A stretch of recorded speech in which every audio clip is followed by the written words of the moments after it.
Hello, my name is Jörg and welcome to coachRED.net. In the prior video, we updated the checkbox. In this one, we delete the to-do. We start on the edit page. So here I drag in a container right underneath the header and drag in an icon in there. All right. Next, I select the container and I style it. I want to have the layout to be right aligned. And next, the icon should be something like a trash can. All right, there it is. Perfect. That's the first step. Now to the logic. On the component tab, I want to delete the record. I haven't created my API endpoint yet, so I head over to Xano and here to the API overview, add API endpoint, CRUD, then to do, and here the delete. The name and everything is fine, so I just save it. The input is just the to-do ID, I need that. And the function stack, I just select by the to-do ID. That all looks fine, it's very, very simple. Let me test it by going to run and debug. And here I get the input, it's to-do ID, and I do it with number 5, run it. Yeah, everything is okay. I don't get anything back because I deleted the record. Let's check it in the database. And yes, number 5 is gone. Back at AppGyver, I go into the data section. Here, to do, my resource ID to do, and then to configure the delete record. So first I enable it. I need the to-do ID as the parameter in the relative path. I could just write it in there or just copy it here from Xano. So I copy the /to-do ID, paste it in here. Then I'm copying the string to-do ID, say add URL placeholder, and paste the string to-do ID in the k and label.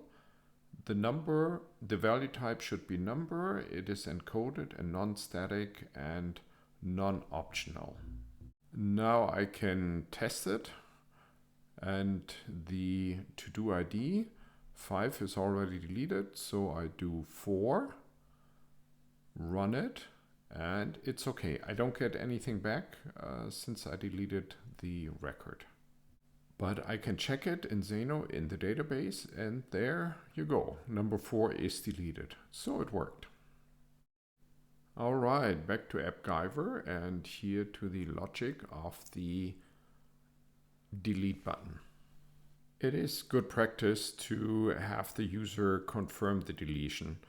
So I first put a confirm in there, and I simply will ask the user here in the optional inputs, really delete this to do ? All right, so if the user cancels, nothing will happen, and if he confirms or she, then we delete the record, and we have the to-do ID from the app variable, and here in the edit pp I find the to-do ID, and that's it. After I delete the record, all I want to do is navigate back, and automatically the list will update. And that's it. So I save it and go into the preview app. Here are my to-dos. I select the list to-dos in AppGyver. So the trash can is there. I click it, and the confirmation, I simply say cancel. Again, I press delete and this time confirm. So I go back to the list, and with a little bit of a delay, the list to do goes away. Great. I click the plus button, I get to new to-dos, and I have the trash can here. That doesn't make any sense when I'm creating new to-dos. So I go back into AppGyver and select the container containing the trash can icon. Go to the visibility and define a formula. The formula, like what we've done before, is the Boolean formula, and what I'm checking for is the to-do ID. When the to-do ID is not 0, this element is visible, the container. That's exactly what I want. So let me save everything and try it in the preview app. So here we are. Let us get the refresh. So I press the plus button and the trash can is gone. Perfect. Everything works. Congratulations, you have finished the AppGyver Xano CRUD series here on coachRED.net. If you think I earned it, please subscribe and leave me a comment. And I'm looking forward to seeing you in some of the other videos in this channel.